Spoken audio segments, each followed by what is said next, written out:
मध्यम मार्ग YouTube channel में मैं डॉक्टर पुष्पा कांबळे आप सबका स्वागत करती हूँ। आज मैं आपको डॉक्टर BR अम्बेडकर बाबा साहब के दिल्ली के भाषण, सूरत के, मद्रास के और कानपुर के भाषण के बारे में बताती हूँ और बाबा साहब के विवाह के बारे में बताती हूँ और 1920 में मूक नायक वर्तमान पेपर यानी न्यूज़पेपर की शुरुआत हुई, इसके बारे में विस्तार से बताती हूँ।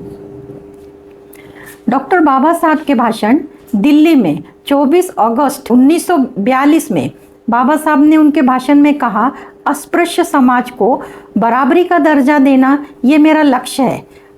आप लोगों ने दूसरे समाज के गुलाम रहकर जीवन जीना ये मुझे मान्य नहीं है, इसलिए मैं आपको शासन के सूत्र देता हूँ।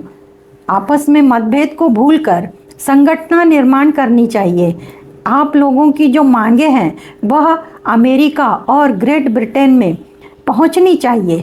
अस्पृश्य समाज के लोगों को नौकरी मिलने से ज़्यादा महत्वपूर्ण कार्य है। समाज के भवितव्य सुधारने के लिए और सफल बनाने के लिए जो भी अड़चन आती है, उस अड़चन को निकालने के लिए आज मैं जिस अधिकार पद पर हूँ, अगर उस पद पर रहकर मैं उस अड़चन को नहीं निकाल पाता तो मुझे उस अधिकार पद पर नहीं रहना चाहिए, क्योंकि और मेरी इच्छा भी नहीं होती है उस पद पर रहने की। इस्तीफा देकर अपने समाज में जाकर रहने की मेरी इच्छा है, इसलिए मैं तैयार हूँ। बाबा साहब ने दलित समाज के हित में कहा। सूरत में 1943 में 19 जनवरी के दिन बाबा साहब ने उनके भाषण में कहा, अस्पृश्यता निवारण के लिए बहुत बड़े बड़े लोगों ने प्रयत्न किया, कोशिश की थी, परंतु उन्हें सफलता नहीं मिली। बाबा साहब का कहना था, जिस दिन अस्पृश्य लोगों को राजकीय हक मिलेंगे उस दिन से अस्पृश्यता समाप्त होगी। सभी जाति पंथ के लोगों ने संगठित होना चाहिए, ऐसा मेरा मानना है, ऐसा मैं चाहता हूँ और ऐसी मेरी जिद है। मद्रास में 24 सितंबर 1944 में इंडियन एक्सप्रेस के माध्यम से वैदिक विचार और बुद्धिमत्ता, इन दोनों के बीच का मतभेद का स्वरूप धार्मिक नहीं है बल्कि सामाजिक और राजकीय है। सत्यनिष्ठ व तर्क शुद्धता ये भगवान बुद्ध के श्रेष्ठ तत्व माने जाते हैं। ऋग्वेद से किसी का भी समाधान नहीं होता और अथर्ववेद में जादू टोना का भंडार है। संस्कृत दुनिया में, जगत में वेद ही धर्म ग्रंथ है, ऐसे कहते हैं। कहते हुए भी बुरा लगता है। यदि इस्लामी आक्रमण से बुद्ध धर्म हतबल नहीं होता तो बुद्ध विरुद्ध ब्राह्मण धर्म का संघर्ष चालू ही रहता था। भगवान बुद्ध ने मूर्ति पूजा का विरोध किया, जादू टोना और अंधविश्वास का विरोध किया। बुद्धिवंत और विचारवंत, बुद्धिनिष्ठा समाज रचना की आज समय की ज़रूरत है। इस पर बाबा साहब ने जोर दिया था।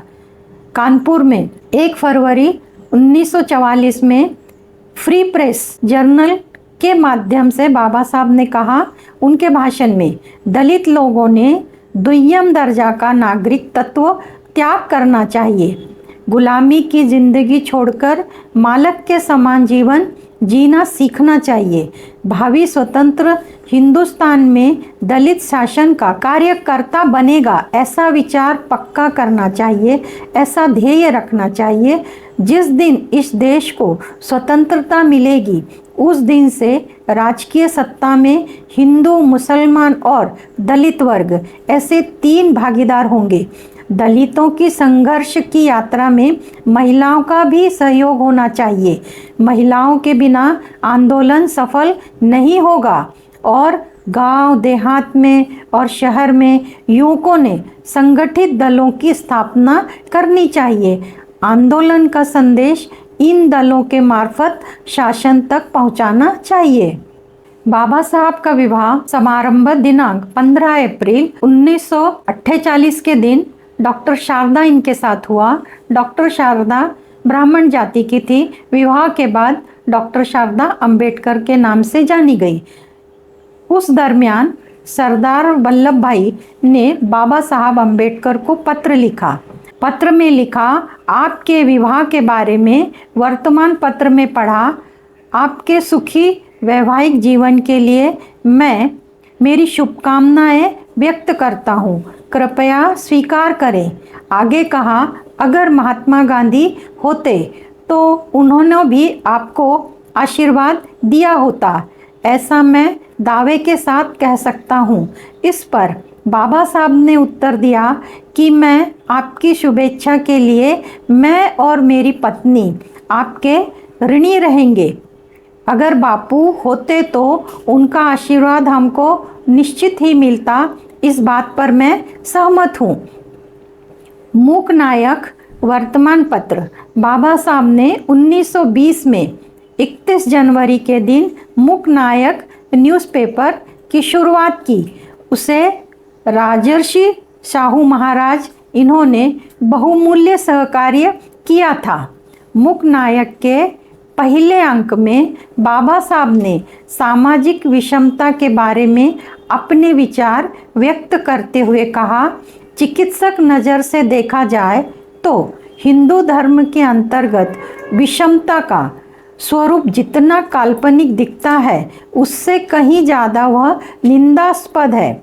हिंदुस्तान देश केवल विषमता का मायका घर है। हिंदू समाज का एक मजला यानी मनोरा, एक एक जात यानी एक एक मजला है। ध्यान देने वाली बात है कि इस मजले को कोई सीढ़ी नहीं है, एक मजले से दूसरे मजले तक नहीं जा सकते। एक मजले से दूसरे मजले पर जाने के लिए मार्ग नहीं होता है। जिस मजले पर आपने जन्म लिया, उसी मजले पर आपको मरना है। नीचे के मजले का इंसान कितना भी होशियार क्यों ना हो, वह ऊपर के मजले पर नहीं जा सकता, और ऊपर के मजले का इंसान कितना ही बेवकूफ़ क्यों ना हो, वह नीचे के मजले में नहीं आ सकता। ऐसी जाति व्यवस्था बनाई हुई थी। इस प्रकार मैंने आपको बाबा साहब के भाषण, बाबा साहब का डॉक्टर शारदा के साथ विवाह और मूक नायक न्यूज़पेपर, इनके बारे में बताया। आप सब ने मुझे देखा सुना, इसके लिए आपको धन्यवाद। आप सबका मंगल हो। आप सब में स्थित दिव्य आत्मा को मेरा शत शत नमन। धन्यवाद।